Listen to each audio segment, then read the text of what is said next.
اللہ تبارک و تعالیٰ فرماتے ہیں یا ایھا الناس، اے لوگو، دنیا کے اندر جتنے بسنے والے انسان ہیں، لوگ ہیں، ان کے لیے خطاب ہے کہ تم دنیا کے اندر تو بس رہے ہو، تم سب لوگ ہو، اتقو، تم اللہ سے، اتقوا اللہ، تم اللہ سے ڈرو، اس اللہ سے ڈرو جس نے تم کو ایک نفس سے پیدا کیا۔ ایک نفس کون تھا؟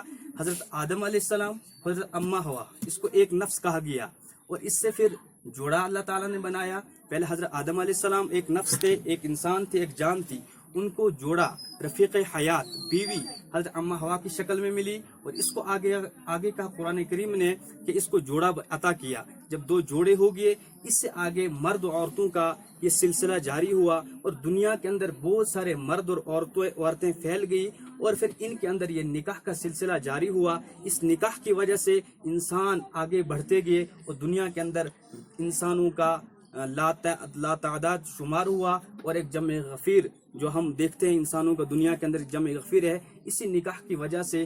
پہلے دو انسان تھے، ان دو انسانوں کی وجہ سے اللہ تعالیٰ نے دنیا کے اندر بہت سارے انسانوں کو پیدا کیا۔ اور آگے فرمایا کہ اللہ تعالیٰ نگہبان ہے اور نگراں ہے، اور وہ جانتا ہے کہ تم کیا کرتے ہو، تم کیسے اعمال کرتے ہو، تم خوشی کے موقع پر کیا کرتے ہو، غمی کے موقع پر کیا کرتے ہو، کیا تم اللہ کو خوشی کے موقع پر یاد رکھتے ہو، کیا تم اللہ کو، اپنے رب کو غمی کے موقع پر یاد رکھتے ہو۔ دنیا میں اللہ تعالیٰ انسانوں کو دو چیزیں دی ہے، دو چیزوں کا مجموعہ انسان کو بنایا ہے۔ ایک تو خوشی اللہ تعالیٰ نے عطا کی ہے، انسان کو کبھی زندگی کے اندر خوشی بھی ہوتی ہے اور کبھی زندگی کے اندر غمی بھی پیش آتی ہے۔ انسان کو خوشی کے موقع پر بھی اپنے رب کو یاد رکھنا چاہیے، اور غمی کے موقع پر بھی اپنے رب کو یاد رکھنا چاہیے۔ خوشی کا موقع ہے نکاح، یہ خوشی کا موقع ہے۔ اسی طرح کسی کے ہم بچہ پیدا ہو گیا، یہ خوشی کا موقع ہے۔ اسی طرح غمی کا موقع ہے، کسی کے گھر سے کسی فرد کی، کسی پیارے کی وفات ہو جاتی ہے، یہ غمی کا موقع ہے۔ کسی اپنے رشتہ داروں میں سے کوئی فرد اللہ کو پیارا ہو جاتا ہے، یہ غمی کا موقع ہے۔ خوشی کے موقع پر بھی اللہ کو یاد رکھنا چاہیے، اور غمی کے موقع پر بھی اپنے رب کو یاد رکھنا چاہیے۔ جو آیات کریمہ نکاح کے خطبے میں پڑھی جاتی ہے، اس میں اللہ تعالیٰ پہلے فرمایا یا ایھا الناس، اللہ، اے لوگوں، اللہ سے ڈرو۔ یہاں بھی تقوی اختیار کرنے کا حکم فرمایا کہ لوگوں سے، اللہ سے ڈرو۔ اللہ سے ڈرنے کا مطلب یہ ہے کہ تقوی اختیار کرنے کا مطلب ہے کہ تم دنیا کے اندر زندگی گزار رہے ہو، ایسے زندگی گزارو گناہوں سے بچتے ہوئے اور نیکیاں اختیار کرتے ہوئے، نیک اعمال میں سبقت کرو، نیک چیزوں میں سبقت کرو، اور گناہوں سے بچ کر زندگی گزارو، اس کو تقوی کہا جاتا ہے۔ اور دوسری جگہ فرمایا کہ یا ایھا الذین آمنوا اتقوا اللہ حق تقاتہ ولا تموتن الا وانتم مسلمون، اے وہ لوگوں جو ایمان لائے ہو۔ پہلے پورے انسانوں سے خطاب تھا، اب یہاں صرف ایمان والوں کو بتایا جا رہا ہے کہ وہ لوگ جو ایمان لائے ہیں، مسلمان کہلاتے ہیں، اللہ سے ڈرو، اور تمہاری موت اس حال میں آئے کہ تم مسلمان ہو۔ مسلمان ہونے کی حالت میں تمہاری موت آئے، اور اللہ کے یہاں جب تمہارا اللہ سے ملاقات ہو اور اس حال میں ہو کہ تم مسلمان ہو۔ انسان کو جب کلمے پر، ایمان پر موت آتی ہے، اللہ کے یہاں وہ سرخرو ہوتا ہے، اور جنت کے اندر اس کا داخلہ ہوتا ہے۔ جس انسان کی موت ایمان پر نہیں آتی ہے، وہ جہنم کے اندر جاتا ہے، اور جہنم کا ایندھن بنتا ہے۔ دوسری آیت کریمہ جو خطبہ نکاح میں پڑھی جاتی ہے، اس کے اندر بھی فرمایا کہ اللہ سے ڈرو، کہ وہ لوگوں جو ایمان لائے ہو، اللہ سے ڈرو، تقوی اختیار کرو۔ اللہ تعالیٰ تمہارے نیک اعمال کو بھی دیکھتا ہے، تمہارے گناہوں کو بھی دیکھتا ہے۔ احادیث کریمہ جو خطبہ نکاح میں پڑھی جاتی ہے، حضرت عبداللہ بن مسعود رضی اللہ عنہ فرماتے ہیں کہ اللہ کے رسول صلی اللہ علیہ وسلم نے فرمایا یا معاشر الشباب، اے نوجوانوں کی جماعت، تم نکاح کرو اگر تمہیں استطاعت ہے۔ نکاح سے فائدہ کیا ہوگا؟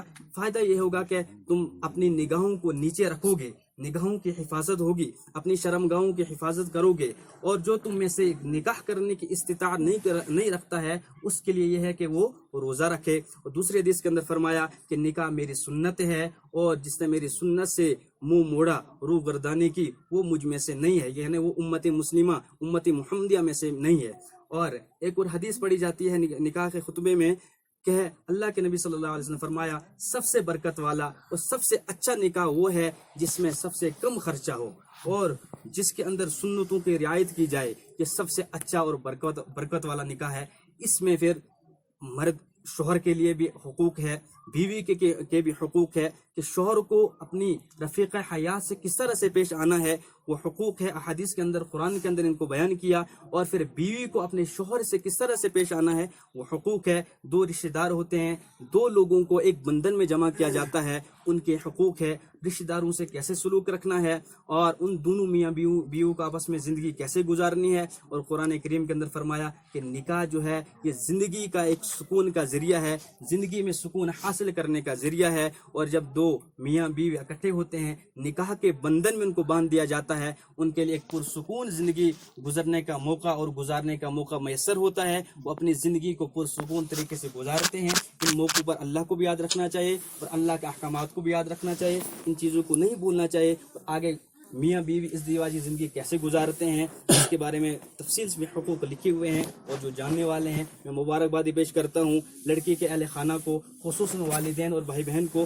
انہوں نے ایسے انسان کا انتخاب کیا، اللہ نے جن کو نوازا ہے، جن کو کہا العلماء ورثۃ الانبیاء، عالم جو نبی کا وارث ہوتا ہے. نبی دنیا سے چلا جاتا ہے، اب نبی کا سلسلہ ختم ہے، میرے اور آپ کے آخری نبی حضرت محمد صلی اللہ علیہ وسلم، اس کے بعد کوئی نبی نہیں آئے گا. ہمیں قرآن کون بتائے گا، ہمیں حدیث کون بتائے گا، ہمیں سیرت کون بتائے گا، ہمیں اس اچھا اور برا راستہ کون بتائے گا. وہ عالم کو کہا گیا کہ عالم نبی کا وارث ہوتا ہے. اور ان کو مبارکبادی پیش کرتا ہوں، اپنی لخت جگر کا انہوں نے جو نکاح اور رشتے کا انتخاب کیا کہ عالم کے لیے کیا ہے، اور وہ عالم قرآن سے واقف ہوتا ہے، احادیث سے واقف ہوتا ہے، اس کو پتہ ہے کہ میں نے بیوی سے کس طرح سے پیش آنا ہے، اور وہ اپنی بیوی کو بھی سکھائے گا. ان کی زندگی بہترین گزرتی ہے. اللہ تعالیٰ سے دعا ہے اللہ تعالیٰ ان مجلسوں میں شرکت کرنے کی توفیق عطا فرمائے.